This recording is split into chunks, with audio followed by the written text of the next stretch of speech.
¿Qué tal amigos? Soy Gerardo Kleinburg y quiero darles la bienvenida a una emisión más de Hablemos de Ópera en Casa. Esta costumbre que ya hemos adquirido tanto nosotros desde aquí, desde su casa, para emitir estas charlas, como ustedes afortunadamente para seguirlas. Hemos pasado momentos particularmente afortunados, charlas con personajes auténticamente protagónicos, protagonistas de la ópera en el mundo, y también creo que hemos abordado algunos temas atractivos como el que vamos a abordar el día de hoy. Como siempre empezamos por dar las gracias y dar la bienvenida a las instituciones que se suman a nuestra transmisión: la Secretaría de Cultura Federal, el Instituto Nacional de Bellas Artes, el Auditorio Nacional, Ópera Latinoamérica desde Santiago de Chile, el Teatro Julio Mario Santo Domingo en Colombia, en Bogotá, la Ópera de Los Ángeles en California, la Fundación Sinfonía en República Dominicana, el Canal 22 de México, el Conjunto Santander de Artes Escénicas de la Universidad de Guadalajara, el Fórum Cultural Guanajuato, el Instituto Sinaloense de Cultura, Proópera AC, el Festival de Santa Lucía de Nuevo León, la Secretaría de Cultura de Coahuila, el Instituto Sonorense de Cultura, el Festival Alfonso Ortiz Tirado, la Secretaría de Cultura de Tabasco, la Mahler Foundation, la Sociedad Mahler de México. Gracias a todas estas instituciones. Nuestro teléfono en Hablemos de Ópera es el 55 43 47 02 83. Nuestras redes son, por supuesto, la página a la que están haciéndonos favor de conectarse, la cuenta de Twitter @gkleinburg, nuestro canal de YouTube Hablemos-de-ópera. Nuestro canal de YouTube es Hablemos de Ópera y nuestra cuenta de Instagram es la que acabo de darles. ¿Qué más? Bueno, de entrada, gracias. Gracias a todas y todos los que en un número particularmente grande nos hicieron favor de conectarse, de inscribirse a nuestra charla María Callas, la fragilidad de una diosa, que impartimos la tarde-noche de ayer. La charla sigue a disposición de ustedes por si quieren todavía recibirla. Pueden comunicarse con nosotros al 55 43 47 0283 y podrán tener el acceso a ella en la versión grabada que quedó del día de ayer. El día de hoy estamos haciendo algo distinto, de verdad, y no es por presumir, es por literalmente charlar. Quiero decir que no es una charla planeada, armada, estructurada, con apuntes, con notas de hecho a pago, mi iPad. Y esta charla del día de hoy se titula Padres, Hijos y Ópera. Es decir, de qué manera la relación de algunos personajes, dimos tres en nuestro post, de la historia de la ópera, la relación de ellos con sus padres realmente incidió en su obra, en algunas óperas en particular, en su quehacer artístico. Primer nombre que nos puede venir a la mente, por supuesto, emblemático, es el de Wolfgang Amadeus Mozart y su padre Leopold Mozart, pero también podemos pensar en muchos otros. Por ejemplo, no mencionamos a Beethoven dentro de los que podíamos abordar, y ahora se me ocurre que, bueno, si queremos una relación tormentosa, mala, pésima, desastrosa, del libro de texto de lo que no hay que hacer, es la de Johann Beethoven con el pobre de Ludwig, al que golpeaba inmisericordiamente como piñata desde niño en unos grados de alcoholización extremos. Podemos hablar también de Giuseppe Verdi, su padre Michele Verdi, y cómo influyó. Podemos hablar también de Richard Strauss y su padre Franz Strauss, y hay muchos, muchos otros compositores. Es decir, a ver, quitemos en este momento al padre de Verdi, porque no era músico, era un hombre del campo. Pero si hablamos de Mozart, su padre era músico; si hablamos de Beethoven, su padre era músico; si hablamos de Strauss, su padre era músico. ¿De qué manera influye un padre en un hijo de esa genialidad? O sea, imagínense ustedes como padres de verdad, si se dan cuenta de que en su casa hay un Mozart, un Beethoven, un Strauss, un Verdi, en cualquier disciplina en la que les guste, no tiene que ser artística. Es decir, si ustedes se dan cuenta, perciben que ahí tienen algo completamente descomunal. La primera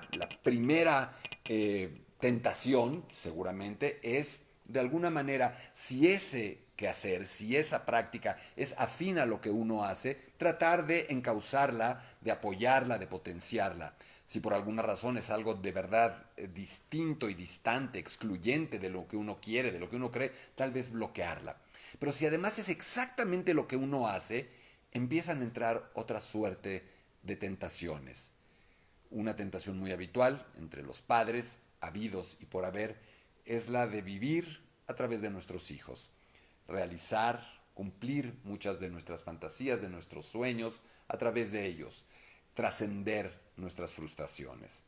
Ese es el caso, muy claramente, de Leopold Mozart y Wolfgang Amadeus Mozart. Ahí tenemos además un caso único, el caso de un genio sin precedentes, sin parangón en la historia del arte, que resulta ser hijo de un músico de primer orden, que resulta ser hijo de un grandísimo maestro de música, como hemos dicho tantas veces, y de un hombre que decide convertir su propia vida, Leopold Mozart, en la escuela, la agencia, la promotora, la formadora de su propio hijo Wolfgang. En ese sentido, esta es una de las relaciones más fructíferas y positivas hasta cierto momento, por supuesto. En el caso de Wolfgang Mozart y de Leopold Mozart, como en el de Richard Strauss y Franz Strauss, habría que empezar a unir algunos de estos elementos para que se convierta en una charla que integra y no simplemente en unas mordiditas aquí y acá de estos pasteles operísticos. Entre estas cuatro personalidades, la relación padre-hijo se funde y se confunde con la relación musical. Entre Leopold Mozart y Wolfgang Mozart no se hablaba de nada más que de música. Entre Franz Strauss y Richard Strauss no se hablaba de nada más. ¿Por qué?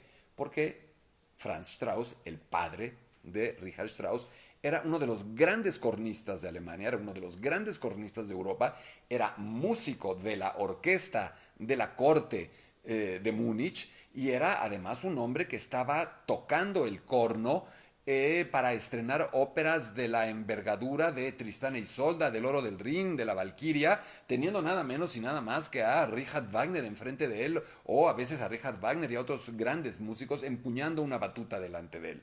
Leopold Mozart, por su parte, era un músico más modesto, un músico de segundo nivel en una corte pequeña del imperio austrohúngaro, del Sacro Imperio Germano más bien, es decir, de la corte de Salzburgo. Estas dos relaciones se dan entonces, insisto, desde la música. Se habla, se discute, se desayuna, se cena, se vive, se convive desde la música. La relación padre-hijo entre Leopold y Wolfgang y entre Franz Strauss y Richard Strauss está hecha de música. Se confunde la paternidad, la filialidad con los temas musicales. En el caso de Mozart, esto logra consolidar a Mozart como un grandísimo músico. En el caso de Strauss también hay similitudes, ya que literalmente, imaginémonos a ese cornista de la orquesta de Múnich, que era el padre de Strauss, llevando a su bebé en brazos con su madre, con la madre de Richard Strauss, a los ensayos. Gracias al padre de Richard Strauss, Strauss nace, bebe como si fuera su biberón la orquesta, está dentro de una orquesta, nace en una orquesta, literal, no es metáfora, ahí vive, ahí escucha sus primeros sonidos y por eso logra convertir a ese instrumento en un instrumento extraordinario en sus manos. Es su instrumento natal, así su instrumento paterno, materno, así como existe la lengua materna, la lengua paterna, materna de Richard Strauss es la orquesta. ¿Cuál sería en ese caso la lengua paterna de Mozart? La madre de Mozart cuenta poco en esta historia por su condición femenina, sojuzgada, tristemente, lo matizo, irrelevante, propia de una mujer en el siglo XVIII en ese lugar. Pero ¿desde dónde se da esa relación? De alguna manera, básicamente, Leopold descubre el talento brutal de su hijo y lo lleva a aprender música a toda Europa. Lo lleva a Italia a aprender a hacer ópera seria, ópera barroca. Lo lleva también a promocionar a Schönbrunn, a Viena, a la corte de los Habsburgo. Hace que vaya a Francia para que se familiarice con el ballet, con la ópera de Gluck. Lo lleva al Reino Unido y ahí se familiariza con los coros anglicanos, con toda esta forma de hacer música del Reino Unido, etcétera, etcétera. Ahora bien, en el momento en el que estos dos personajes, Wolfgang Mozart y Richard Strauss, empiezan a componer sus propias óperas, entonces la relación se puede complicar y se llega a complicar. Me explico, de una manera muy simple. Nosotros estamos obligados a educar a nuestros hijos, a transmitirles lo que consideramos es el deber ser ético, social, político, religioso, en caso de que también sea un tema que queremos transmitir a nuestros hijos, científico, artístico. Y por supuesto, Leopold Mozart y Franz Strauss tienen ideas muy particulares, muy específicas sobre la música y en particular sobre la ópera. Sus dos hijos, Wolfgang y Richard, serán cada uno a su manera innovadores, romperán esquemas. No me atrevería a decir revolucionarios, pero sí de una innovación original, profunda, propia de los grandes artistas. Es el momento y la analogía con nosotros como padres e hijos es perfecta. Es el momento en el que nuestros hijos hacen o dejan de hacer lo que nosotros consideramos correcto, lo que nosotros queremos transmitirles. En nuestras costumbres puede estar ir todos los domingos a comer con la abuela. En la costumbre de Johann Strauss, perdón, en la costumbre de Franz Strauss, padre de Richard Strauss, puede existir el hábito de no seguir los lineamientos de Wagner, por amor de Dios. Eso equivale a una tradición familiar nuestra. En la tradición de Leopold Mozart, nosotros podemos pensar que hay que ir todos los domingos a ver el partido de fútbol o que hay que ir todos los domingos a misa. Eso es lo que queremos que nuestro hijo o nuestra hija haga. En el caso de Leopold Mozart, él quiere que su hijo haga las cosas by the book, normales, tradicionales, para conseguir una buena chamba, un buen trabajo, un buen laburo. Sé que hay gente que nos escucha también en Argentina, usemos modismos de varios lugares. Y ahora resulta que el jovencito Mozart o que el jovencito Strauss, el hijo Mozart o el hijo Strauss, deciden que no quieren ir a misa todos los domingos o que no quieren ir a casa de la abuela todos los domingos en forma de la manera en la que hacen su música. Mozart, ¿cómo lo hace? Empieza a mezclar géneros. Su padre lo acercó al género de la ópera barroca, al género de la ópera bufa, del Singspiel, al género de la ópera de Gluck. Todo bien, pero lo que no contaba nuestro pobre Leopold es que su hijo iba a decidir hacer un licuado de todo eso. Un popurrí, una mezcla, un híbrido, un crossover sin precedentes en aras de algo que a Leopold Mozart no le preocupaba en lo más mínimo, la teatralidad en la ópera. Leopold es fruto de una tradición operística que ha descuidado, que ha enterrado la teatralidad, el origen dramático de la ópera y que se preocupa solo por la parte musical. El hijo Mozart dice no, la ópera es teatral, la ópera es dramática y todo lo que tú, papá, me has dado lo voy a utilizar para crear una forma nueva de hacer ópera que curiosamente, como acontece tantas veces en la ópera, termina siendo una forma vieja de hacer ópera y que por haberse dejado de hacer y recuperarse parece ser nueva o se torna nueva. Y eso empieza a generar entre Mozart y su padre tremendos problemas. Pero sobre todo, otro de los elementos, y ahora retomaré a Richard Strauss y a Mozart y a su padre, es el elemento de la ruptura. Nosotros hemos debido romper con nuestros padres, es indispensable. Tenemos, en un sentido metafórico, por supuesto, lo digo con cuidado, psicoanalítico, si lo queremos ver así, tenemos que matarlos, tenemos que eliminarlos para podernos convertir en nosotros mismos. Mozart lo hace renunciando al establishment, renunciando a lo que más le importaba a su padre, que tuviera un trabajo firme, un trabajo estable, un sueldo, prestaciones, una familia bonita, una vida normal, incluso un poco aburguesada si se pudiera.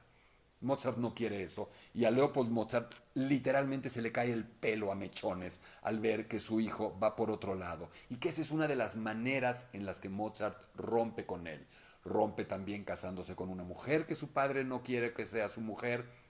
Historia vieja, eterna, universal en el tema de los padres y los hijos. Ahora, la ópera, a diferencia de otros géneros musicales, cuenta una historia. Hay personajes, hay anécdotas, hay conflictos. Ya en el caso de Mozart, sobre todo a partir de cierto momento, de 1781, cuando se muda a Viena, Mozart escoge sus óperas. Él decide qué ópera va a musicalizar, qué historia, qué tema, qué personajes le atraen. Y en ese momento las asociaciones que podemos hacer con su padre se vuelven enormes. Hay una ópera en particular que no termina de escoger Mozart, pero que ya habla de algo muy interesante. En ese periodo en el que Mozart hijo está rompiendo con Mozart padre, en ese momento final de la prisión en Salzburgo para Mozart, Mozart musicaliza la historia de Idomeneo, rey de Creta. en la que Idomeneo e Idamante, su hijo, se enfrentan por un juramento que Idomeneo ha hecho a los dioses, el de matar al primer individuo que vea si es salvado de un naufragio. Y ese hijo y ese ser que ha ofrecido a Neptuno resulta ser su propio hijo. Es decir, el tema de matar al hijo, de matar al padre, de romper entre unos y otros, aparece de manera literal, casi macabra, en la obra de Mozart, en el Idomeneo. Ahí me podrán decir que es una coincidencia, pero avancemos un poco más. Por ejemplo, el rapto en el Serrallo, escrito ya en Viena, cuando Leopold se opone a que su hijo Wolfgang se case con Constanza. Y Mozart literalmente se roba a esa Constanza de la casa de su madre, de la casa de la madre de Constanza, que es además una suerte de posadera, es la que le da pensión a Mozart en Viena en esos primeros meses de vivir solo ahí. Y Mozart escoge libérrimamente, de manera absolutamente individual, musicalizar la historia del rapto en el Serrallo, donde un hombre joven se roba a una Constance que está de alguna manera vedada para él por un hombre poderoso, siniestro, ilustrado, musulmán extraño, que es el Pasha Selim. Aquí los paralelismos entre el padre y el hijo, Mozart, se ven de una manera muy clara en esta ópera, más allá de los paralelismos, las rupturas, la analogía, relación padre-hijo que se puede ver en el propio estilo de Wolfgang Mozart para escribir óperas, como he mencionado. Saltemos ahora, muchos años, estamos en 1756 a 1791, vámonos ahora a Richard Strauss, 1864-1949, y a este hombre que es hijo de un individuo bastante más tranquilo, bastante más sencillo, bastante más afable que Leopold Mozart. Me refiero a Franz Strauss. Un hombre que curiosamente solo parece sulfurarse ante la idea de lo wagneriano, ante esta nueva música, esta nueva temática disruptiva, de armonización compleja, de disonancia densa, hiperintelectualizada, con los motivos conductores.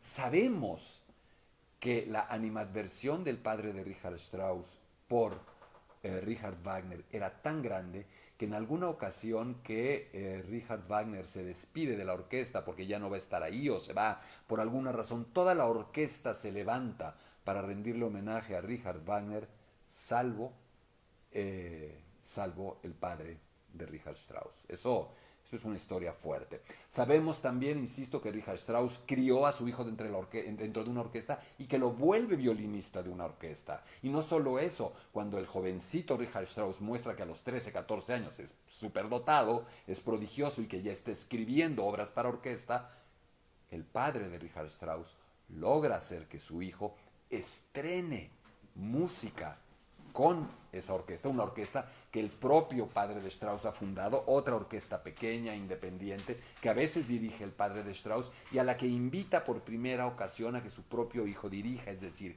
el padre de Strauss lo forma, así como nosotros enseñamos a nuestro hijo a andar en bicicleta o enseñamos a nuestro hijo a jugar fútbol, el padre de Richard Strauss le enseña a dirigir, le permite, alienta que pueda ser violinista de planta de una orquesta para vivir la orquesta por dentro y alienta todos sus estudios de composición musical. Todo es perfecto, solo hay una cosa que Richard Strauss no puede hacer, que el hijo no debería de hacer, y es por supuesto lo primero que va a intentar hacer: seguir los pasos de Richard Wagner. Escribir muy en un principio, en esas primeras dos óperas, Guntram y Feuersnot, al estilo del ser que su padre odia, una relación típica entre padres e hijos. El padre de Richard Strauss no está contento con lo que ve y el propio Richard Strauss no es tampoco un wagneriano de verdad. La influencia de su padre ha permeado. Richard Strauss quiere ser wagneriano porque es joven y porque la música de Wagner es la música nueva, es la música del futuro, es lo in, es lo trendy, es en algún sentido mainstream en algunas corrientes artísticas germanas. Y por supuesto quiere ir por ahí porque es un chavo. Pero poco a poco, y más pronto que tarde, Richard Strauss entiende que él, como su padre, o acaso por la influencia de su padre, no es tampoco wagneriano y rompe para enojo, ira de los grandes wagnerianos como Alexander Ritter, que es quien induce y lleva en secreto a Richard Strauss a convertirse en wagneriano de closet para que su padre no se dé cuenta. Y después Richard Strauss ya se libera y escribe una ópera como él quiere. Pero, ¡oh sorpresa! La ópera que va a escribir marca una ruptura todavía más grande con su padre. ¿Por qué? ¿Cuál será esa siguiente ópera después de Guntram y de Feuersnot? Nada más y nada menos que Salomé de 1905, una ópera con la que Richard Strauss, ese joven hijo de los Strauss, le da una patada al banquete, rompe las copas, tira el mantel, hace desfiguro y medio y sale con una obra de una modernidad, de una radicalidad que en algunos sentidos podría haber hecho palidecer al propio Richard Wagner. Se dice que el padre de Richard Strauss se hubiera llevado tal disgusto con el estreno de esa ópera que prefirió morirse antes. 6 meses antes del estreno de esa Salomé, Franz Strauss muere. Pero no muere antes de conocer la partitura, no muere antes de ver ese manuscrito. Y como gran músico que era también, entiende perfectamente al leer una partitura a qué suena, la entiende perfecta, no necesita una grabación, no necesita verla. Se horroriza ante lo que su hijo ha hecho y lo único que atina a decir es que esa música parece como algo así, un nido de abejorros metidos en su ropa interior, que esa es la sensación que le produce el nuevo arte que está produciendo su hijo. Pasa el tiempo y a mí me llama mucho la atención que la primera ópera que Richard Strauss escribe, ya huérfano de padre, es una ópera en la que una mujer se la pasa toda la ópera hablando de su padre, añorando a su padre muerto, en ese caso asesinado. Me refiero a Electra, lamentando todo el tiempo la muerte de Agamenón. ¿Coincidencia? Puede ser. ¿Sobreinterpretación psicoanalítica de mi parte? Puede ser. Pero como dicen los italianos, se non è vero e ben trovato. Si no es cierto, al menos lo armé bien y lo encontré bien. Me llama la atención y avancemos un poco más, porque viene otro elemento, y con este dejo a Richard Strauss. Este elemento en el que Richard Strauss, después de escribir Salomé hiperradical, escribe Electra, que ya es, bueno, si su padre hubiera visto eso, literalmente se tira de un puente. Es una ópera que parece mostrarnos al más moderno, radical, avant-garde, punta de lanza creador musical de su tiempo. Y lo es hasta ese momento. Pero después viene este cambio inexplicable, este momento en el que Richard Strauss se acerca a Hugo von Hofmannsthal y le dice, ahora quiero escribir una ópera tipo Mozart. Y Hugo von Hofmannsthal, ¿qué le da? El Caballero de la Rosa. Y de esa manera se vive una de las más grandes sorpresas de la historia de la ópera universal. Un compositor que empieza como wagneriano, se vuelve straussiano, adquiere su propio estilo y con ese estilo literalmente parece que tiene un tanque de guerra que derruye, que destroza la tradición y se vuelve de una modernidad casi atonal, casi bitonal, de verdad, de la punta del iceberg de la modernidad musical germana y que de pronto, cuando va a 300 kilómetros por hora, mete reversa. Y resulta que regresa a la tradición, que regresa a los valses vieneses, a la música tradicional austriaca, germana, a las tradiciones de su padre también, de la cerveza, el Oktoberfest, los tiroleses.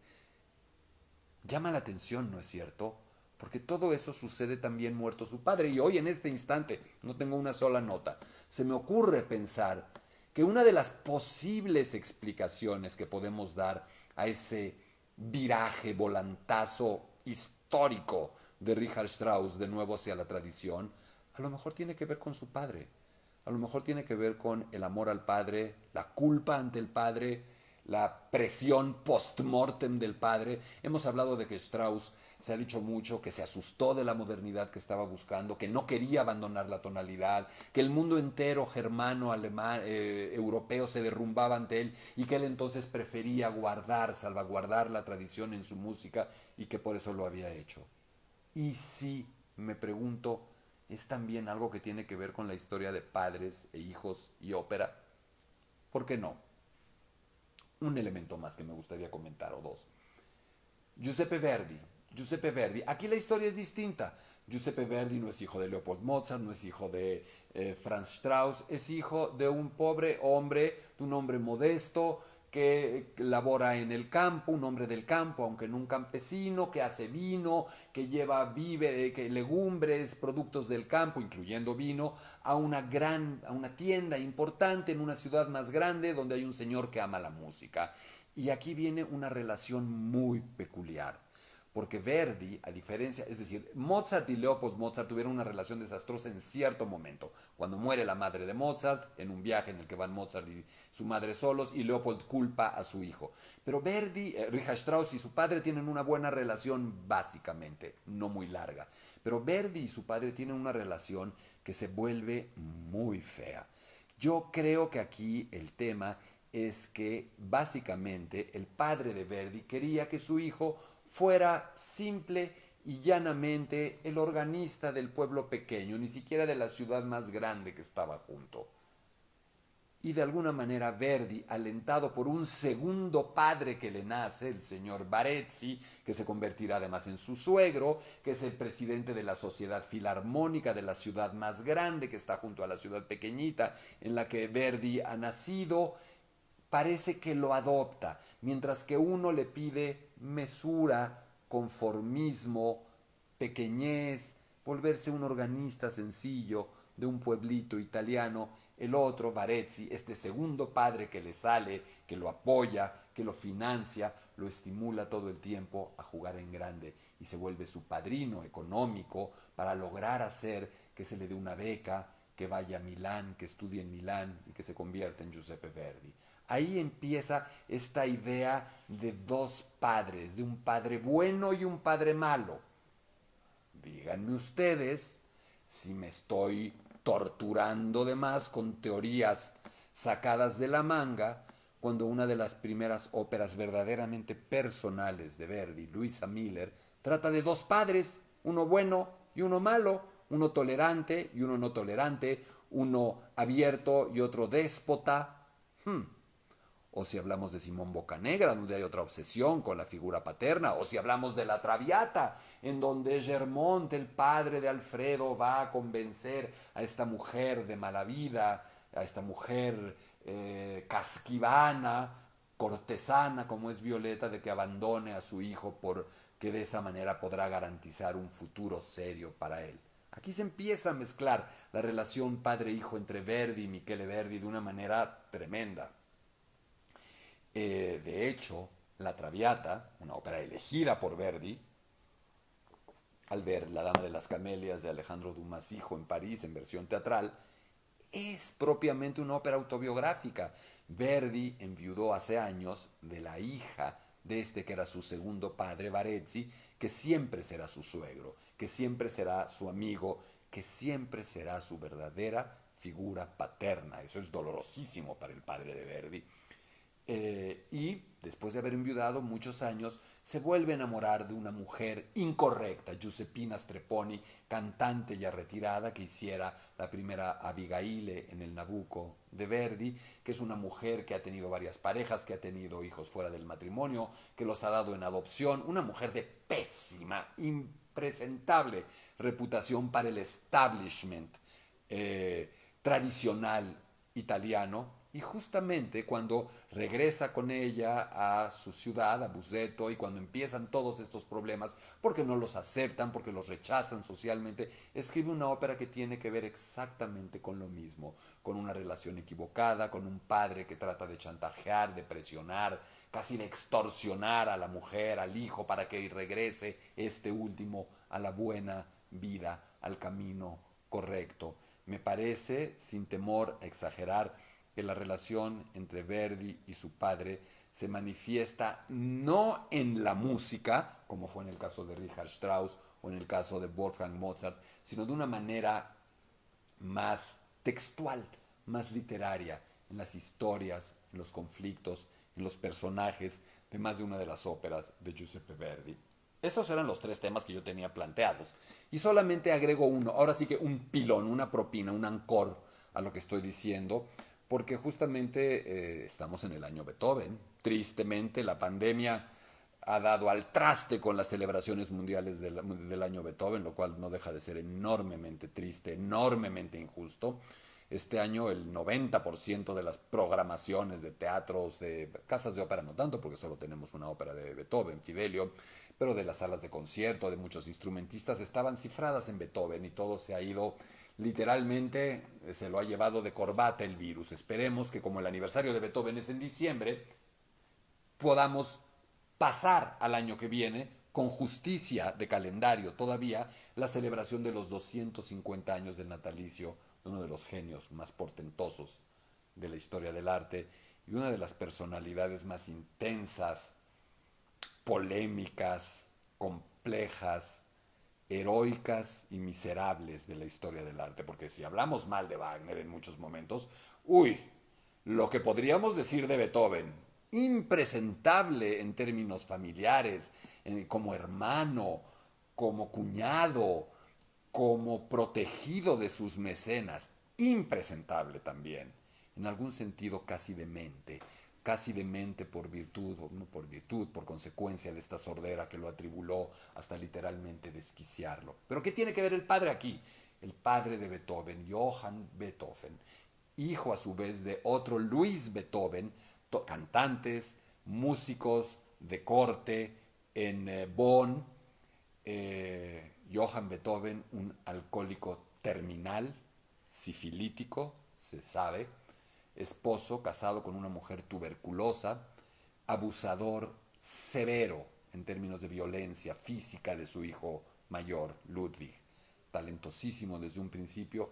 Y pensemos todavía las edades, coincide. Mozart nace en 1756, Beethoven nace en 1770, es decir, cuando Mozart tiene 14 años nace Beethoven. El padre de Beethoven sabe de la fama europea de Mozart y está empeñado en convertir a punta de golpes, a su hijo Ludwig en un segundo Mozart, levantándolo absolutamente ebrio a las 3 de la mañana, golpeándolo inmisericordiamente para que se siente a tocar el piano. Es una historia desastrosa. Podemos imaginar la relación entre Beethoven y ese hombre. Luego nacen los hermanos de Beethoven. Beethoven muy pronto, ya a los 15, 16 años, es el sustento de la casa. Incluso tiene que, ante el alcoholismo de su padre, ir a pedir que el sueldo de su padre ya no se lo den a su padre, sino se lo den a él para que él administre. En algún momento el propio Beethoven pide que expulsen a su padre de Bonn para tratar de convertirse él ya formalmente en el jefe de familia. Y se me olvidó comentar algo de Verdi. Verdi, en su enfrentamiento posterior con su padre, lo expulsa también de la gran finca que tiene en Santa Agata, de la que nombró administrador a Michele Verdi, y ante notario con abogados lo expulsa, le da una propiedad, le da dinero y le dice: no te metas con mi propiedad, no te metas en mi casa, no te metas en mi vida, no te metas con mi nueva mujer, adiós. Así de severo. Beethoven hará lo propio. No solamente eso. Imagínense ustedes el nivel de trauma que llegó a producir Johann Beethoven en su hijo Ludwig, como para que en la correspondencia de Beethoven como hombre adulto jamás volviera a escribir la palabra Johann, ni al hablar de su hermano, ni al hablar o tener que escribir de alguien que se llamara Johann. Era tal la fobia, yo creo que lo podemos ya calificar de fobia, que desarrolló por su padre, que no podía escribir ese nombre nunca más y que no lo volvió a hacer. Se manifiesta esto en la obra de Beethoven. Me cuesta trabajo, estoy pensando frente a ustedes. En algún sentido, en Fidelio, en algún sentido se puede ver cuando Rocco, el carcelero, y su hija Marcellina tienen estas discusiones sobre el amor, quién le conviene, quién no le conviene, y este chico, que es una mujer vestida de hombre, Leonora vestida de Fidelio, ha conquistado a la hija de Rocco para tratar de rescatar al pobre de Florestán, que está encadenado en una mazmorra. Y el padre, es la única ópera de Mozart, y hay una figura paterna, y es una figura paterna buena. Es una figura paterna que es un carcelero, que tiene elementos de mal, pero, es decir, como su padre, pero que por otro lado tiene elementos positivos hacia su hija. Es un buen padre, es un buen hombre dentro del hogar, es un hombre benévolo, comprensivo, abierto, tolerante, que lo único que de verdad quiere es el bien de su hija. Podríamos seguir mucho más, pero me parece que para no haber planeado mucho lo que iba a platicar hoy con ustedes, he podido encontrar este hilo conductor entre padres e hijos. Antes de despedirnos, quiero comentar dos cosas. Una tiene que ver propiamente con nuestras charlas, otra es un poco más personal, pero también me tomaré la libertad de comentarla ante ustedes. La primera es que tenemos un invitado de lujo para nuestra próxima Hablemos de Ópera en Casa con...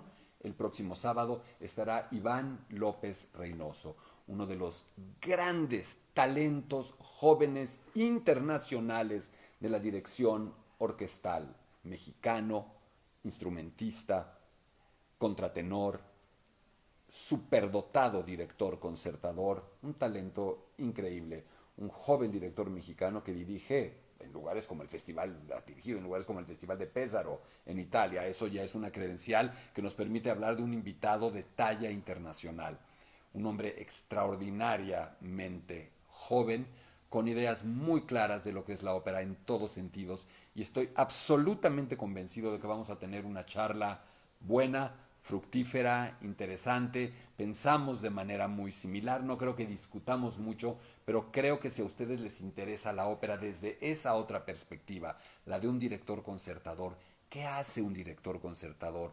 ¿Qué tanto le sirve o no, le ayuda o le perjudica al cantante? ¿Cómo ve un joven mexicano talentoso el mundo de la ópera en México y el mundo de la ópera en el extranjero? Su cita es el próximo sábado a las 6 de la tarde aquí en Hablemos de Ópera. Y ahora tengo que hacer una confesión con un poco de pena. El tema del día de hoy fue elegido por su servidor, también buscando llevar un poquito de agua al molino propio. Tengo el gusto de comentarles, me permito compartir con ustedes, como lo estoy por hacer en un momento en nuestra página de Facebook, que yo tengo otra vertiente además de la ópera, que es la de la escritura. Soy un escritor que publica literatura, que publica novela, que publica cuento. Y en 2004 publiqué una novela que se llamó No honrarás a tu padre, que en estos días precisamente la editorial Alfaguara ha reeditado en versión de libro electrónico. Si me atrevo a mencionarla en este momento es porque se trata de una novela en donde la ópera está presente. Hay personajes claramente anclados en la ópera, un cantante, un agente de cantantes, hay alusiones continuas a la ópera explícitas, Madama Butterfly, Sansón y Dalila, Werther, y algunas mucho menos explícitas como una versión entera camuflada del segundo acto de la Valquiria de Wagner. Así es que, abusando de la confianza y aprovechando este canal que tan generosamente me han permitido abrir con ustedes, comparto con ustedes que está ahí, voy a subirle en un momento, No honrarás a tu padre, editorial Alfaguara, y subiré todas las plataformas desde las que se puede descargar esta que fuera mi primera novela, mi segundo libro. El primero, que también habrá que buscar una reedición, se llamó Tríptico, 3 actos en una ópera, y ese sí es estrictamente un libro de cuentos con temas operísticos. Así es que, una vez hecho mi comercial, me disculpo por ello y les agradezco la paciencia por haberlo escuchado. Les doy las gracias por haber estado hoy conmigo, con nosotros aquí en Hablemos de Ópera en Casa. Ya saben, si se perdieron la charla de María Callas, llámenos al 55 43 47 02 83, o escríbanos también ese número, o escríbanos a hablemosdeopera1@gmail.com, y con mucho gusto podemos darles acceso para que la puedan ver en su versión grabada. Soy Gerardo Kleinburg, los espero este sábado que viene en Hablemos de Ópera con Iván Reynoso. Gracias, López Reynoso.